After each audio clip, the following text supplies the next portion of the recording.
Aquí tienes el desarrollo completo y continuado de la historia, manteniendo rigurosamente la narración en español, con todos los números convertidos en palabras, sin símbolos especiales, respetando un tono cómico, humano y adecuado para todos los públicos. El salón de Luisma respiraba ese aire denso de las tardes eternas de barrio, donde las conversaciones absurdas terminan convirtiéndose en grandes dilemas cotidianas. Barajas miraba fijamente la pared como si en el relieve del yeso se escondieran las respuestas a todos los enigmas del universo, mientras Luisma intentaba doblar una manta que llevaba 3 días hecha una pelota sobre el respaldo del sillón. Todo el embrollo del beso, de la convivencia improvisada y de las confusiones acumuladas parecía flotar en el ambiente como una nube de polvo dorado que entraba por el ventanuco que daba al patio de luces. Por su parte, en el colegio religioso, la situación de Chema y Soraya rozaba el delirio más absoluto.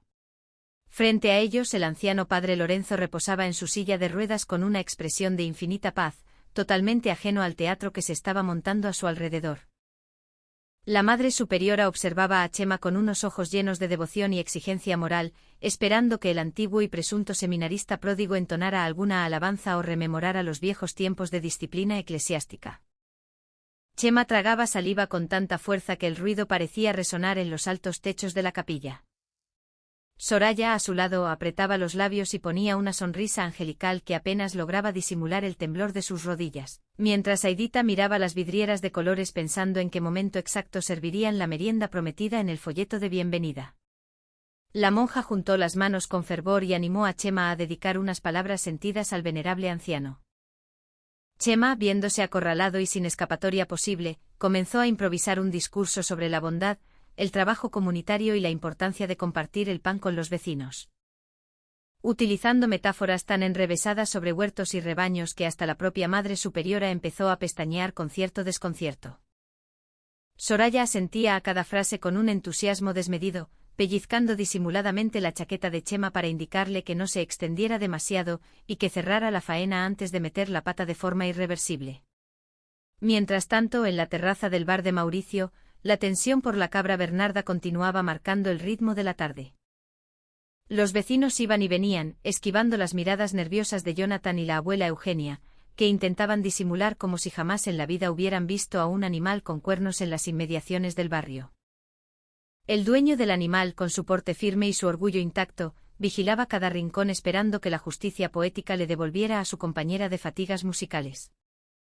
Las discusiones sobre el piso compartido entre Lorena, Macu y Fidel también alcanzaban su punto culminante en una mesa cercana, donde las diferencias entre discotecas, huertos urbanos y ambientes de estudio silencioso demostraban que, a pesar de los gritos y las posturas irreconciliables, el cariño y la necesidad mutua de apoyarse terminaban pesando mucho más que cualquier desacuerdo logístico.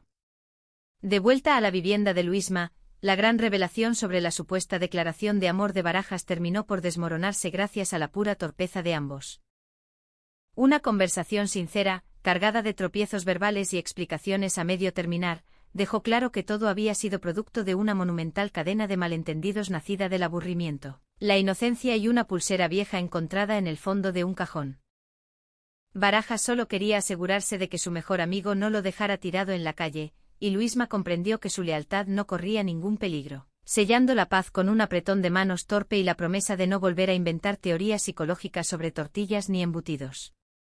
En el patio del colegio, tras superar milagrosamente la prueba gracias a la oportuna llegada de la hora del rezo comunitario, Chema y Soraya lograron escabullirse con la confirmación de la plaza escolar en el bolsillo.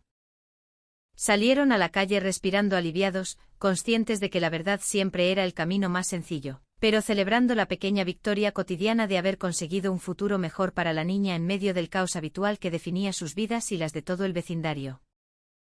El sol de la tarde comenzaba a teñir de tonos anaranjados las estrechas calles del barrio, otorgando un aire casi cinematográfico a la rutina de sus vecinos.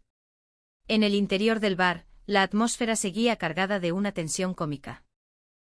Mauricio, pasando la barra con un trapo que había conocido tiempos mejores, miraba de reojo al dueño de la cabra. El hombre, con los brazos cruzados y una paciencia digna de un santo, esperaba noticias de su querida Bernarda. Fue entonces cuando la puerta del establecimiento se abrió de par en par. Para sorpresa de todos, no fue un cliente habitual quien cruzó el umbral, sino la propia Bernarda. La cabra caminaba con paso tranquilo, masticando con absoluta parsimonia lo que parecía ser un viejo folleto de ofertas del supermercado. El dueño soltó un grito de alegría que resonó en todo el local, abrazando al animal como si fuera un familiar perdido hace décadas. Jonathan y doña Eugenia, que observaban la escena desde una mesa arrinconada, soltaron un suspiro de alivio tan profundo que casi hacen volar las servilletas de la mesa. La culpa que los carcomía por haber intentado deshacerse del animal se disipó al instante. Al final, la cabra no había sufrido ningún daño, simplemente había decidido dar un paseo por su cuenta y regresar cuando el hambre apretó. Mauricio, contagiado por el inesperado final feliz y viendo que la situación no había escalado a mayores, invitó a una ronda de aperitivos, demostrando que en el fondo, muy en el fondo, tenía un corazón bondadoso. Mientras el bar celebraba el regreso de la mascota prodigio, en la plaza del barrio, Lorena, Macu y Fidel seguían inmersos en su particular cumbre sobre el futuro inmobiliario. Sentados en un banco bajo la sombra de un árbol viejo, habían llegado a un punto de agotamiento en el que las discusiones perdían fuerza. Fidel, ajustándose las gafas con un gesto de resignación académica, tomó la palabra. Explicó que la convivencia requería sacrificios y que no podían pretender encontrar un palacio por el precio de una choza. Macu, que ya estaba cansada de mirar anuncios de pisos sin encanto, asintió con lentitud. Lorena, por su parte, reconoció que la idea de vivir sola le daba más miedo del que estaba dispuesta a admitir. Tras varios minutos de reflexión silenciosa, llegaron a un pacto histórico. Alquilarían un piso intermedio, ni encima de una discoteca estruendosa ni en un monasterio apartado de la civilización. Habían encontrado un anuncio de un apartamento modesto con un pequeño balcón donde Macu podría plantar unas macetas con tomates y donde Fidel tendría una habitación con suficiente luz para estudiar sus lecciones. No era perfecto, pero era un hogar para los tres. Sellaron el acuerdo con un abrazo torpe y la promesa de no discutir por los turnos de limpieza, una promesa que todos sabían que romperían en menos de 48 horas, pero que en ese momento sonaba llena de esperanza e ilusión. A unas cuantas calles de allí, la nueva vida de Chema y Soraya como presuntos devotos intachables comenzaba a dejar divertidas anécdotas. Sentados en el sofá de su casa, con Aidita haciendo los deberes en la mesa del comedor, ambos repasaban mentalmente la inmensa cantidad de mentiras piadosas que habían soltado en el colegio. Soraya, riendo por lo bajo, imitó la cara de susto que había puesto Chema cuando la monja le pidió que recordara sus tiempos de seminarista. Chema, aunque aliviado por haber superado el obstáculo, advirtió a su pareja de que tendrían que mantener un perfil bajo para no despertar sospechas en las reuniones de padres. Decidieron que a partir de ese momento su compromiso con la educación de Aidita sería genuino y transparente en casa, demostrando que no importaban las etiquetas ni las apariencias sociales, sino el amor, el respeto y el esfuerzo que invertían en el futuro de la niña. La familia, con sus peculiaridades y sus métodos poco convencionales, funcionaba a la perfección gracias al cariño incondicional que los unía. Por último, en el apartamento de Luisma, la noche cayó sobre una estampa de pura y sincera amistad. Barajas había traído 2 pizzas familiares para cenar y Luisma había encontrado, por fin, la manera de hacer funcionar la televisión sin que la imagen saltara. Sentados en el sofá que tantas dudas había generado horas antes, compartían anécdotas de su infancia y se reían a carcajadas de los disparates que habían imaginado. La convivencia entre ellos prometía ser un desastre organizativo, con ropa sin planchar y platos acumulados en el fregadero, pero también prometía ser una fuente inagotable de apoyo moral y lealtad. Descubrieron que tener a tu mejor amigo de compañero de piso significaba tener a alguien con quien compartir los miedos, los fracasos y las pequeñas alegrías de la vida cotidiana. A la mañana siguiente el sol volvió a iluminar las calles con una claridad renovadora. La tienda de ultramarinos de Chema abrió sus puertas puntualmente como cada día. Fidel fue el primer cliente de la mañana, buscando cajas de cereales y leche para celebrar su primera jornada de verdadera independencia. Al pagar, le contó a Chema con enorme entusiasmo los planes de decoración que tenía para el nuevo piso compartido. Chema lo escuchó con una sonrisa paternal, ofreciéndole un par de manzanas de regalo para que empezara su nueva etapa con salud y buena energía. El barrio entero, con sus luces matutinas y el murmullo de los vecinos saludándose en las aceras, despertaba a una nueva jornada. Cada hogar guardaba una historia, un enredo solucionado y una valiosa lección aprendida. Las vidas de todos estos personajes se entrelazaban como los hilos de un tapiz brillante, demostrando que, a pesar de las diferencias de carácter, las discusiones acaloradas y los malentendidos absurdos, formaban una gran familia extendida.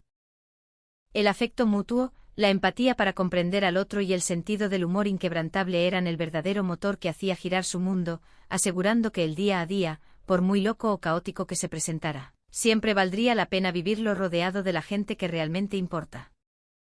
El fin de semana de la gran mudanza llegó al barrio con un cielo despejado y una brisa suave que invitaba al optimismo. Para Fidel, Lorena y Macu, sin embargo, el optimismo duró exactamente hasta que se encontraron al pie de su nuevo edificio con un enorme sofá de color rojo, 3 docenas de cajas de cartón y la cruda realidad de que su apartamento estaba en un cuarto piso sin ascensor. La aventura de la independencia comenzaba con una dura prueba de resistencia física y paciencia mental. Fidel, armado con una libreta y un bolígrafo, intentaba calcular el ángulo de inclinación perfecto para subir el mueble por las estrechas escaleras. Lorena, apoyada en una de las cajas con gafas de sol y actitud de diva en apuros, aseguraba que sus manos no estaban hechas para el trabajo manual pesado. Fue Macu quien, con una energía desbordante y una sonrisa inquebrantable, agarró el extremo más pesado del sofá y animó a sus compañeros a dejar la teoría y pasar a la acción. Entre resoplidos, quejas teatrales y carcajadas que resonaban en todo el hueco de la escalera, los 3 jóvenes lograron coronar la cima. Una vez dentro, el caos reinó durante las primeras horas. Fidel organizaba sus libros por orden alfabético y por color del lomo, creando una biblioteca impecable en medio de un salón lleno de polvo.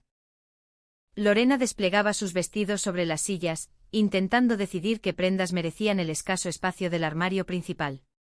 Macu, ajena a los problemas de almacenamiento, se dedicaba a buscar los rincones con mejor luz para colocar sus queridas macetas. A pesar de las diferencias evidentes en sus prioridades, un sentimiento de profunda camaradería flotaba en el ambiente. Cuando cayó la noche, agotados y rodeados de cajas sin abrir, se sentaron en el suelo sobre una manta vieja para compartir una tortilla de patatas que Chema les había regalado. En ese momento, brindando con vasos de plástico llenos de agua del grifo, sintieron por primera vez que aquel pequeño y desordenado espacio era verdaderamente su hogar. Mientras los jóvenes celebraban su primera noche de independencia, en la casa de Chema y Soraya se gestaba una nueva misión diplomática. El colegio de monjas había organizado una merienda benéfica de fin de semana para recaudar fondos, y la asistencia de las familias era obligatoria. Chema, decidido a mantener intacta la reputación de su familia postiza, se había propuesto hornear el pastel de manzana más espectacular que el barrio hubiera visto jamás. Llevaba desde primera hora de la mañana cubierto de harina, midiendo los ingredientes con una precisión casi científica y murmurando palabras de ánimo frente a la puerta del horno. Soraya lo observaba desde el marco de la puerta de la cocina, conmovida por el esfuerzo que aquel hombre estaba haciendo por su hija. Aidita, sentada en la mesa con un delantal enorme que le daba 3 vueltas al cuerpo, ayudaba a amasar pequeños trozos de masa sobrante. Cuando el pastel salió del horno, no tenía la forma perfecta que Chema había imaginado. De hecho, estaba un poco hundido por el centro y los bordes parecían ligeramente tostados en exceso. Sin embargo, el aroma a canela y manzana asada inundó la casa, creando una sensación de calor de hogar que ningún dulce comprado en una pastelería cara podría igualar. La merienda en el patio del colegio fue un éxito rotundo. Rodeados de familias devotas y monjas de semblante severo, Chema y Soraya demostraron que la amabilidad y la generosidad no entienden de etiquetas. Chema se pasó toda la tarde sirviendo porciones de su pastel imperfecto a los demás padres, escuchando con paciencia infinita las historias de ancianas que hablaban sobre sus nietos. Soraya, con su simpatía natural, logró arrancar una sonrisa incluso a la Madre Superiora al contarle una anécdota tierna sobre los intentos de Aidita por aprender a montar en bicicleta. No necesitaron fingir ser eruditos en teología ni asistir a misa de alba. Su bondad transparente y el amor evidente que sentían el uno por el otro y por la niña fueron credenciales más que suficientes para ser aceptados de corazón por la comunidad escolar. A unas manzanas de distancia, la convivencia entre Luisma y Barajas entraba en una fase de organización peculiar.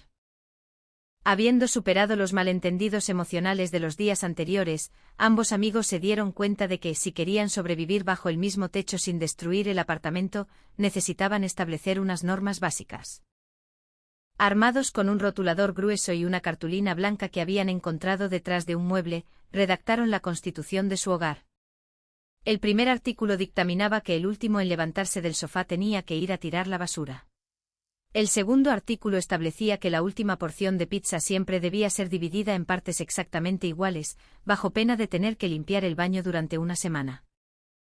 El tercer artículo, y quizás el más importante, declaraba que los domingos por la tarde estaban estrictamente reservados para no hacer absolutamente nada, salvo conversar sobre los misterios del universo o recordar anécdotas de cuando eran niños en el parque del barrio.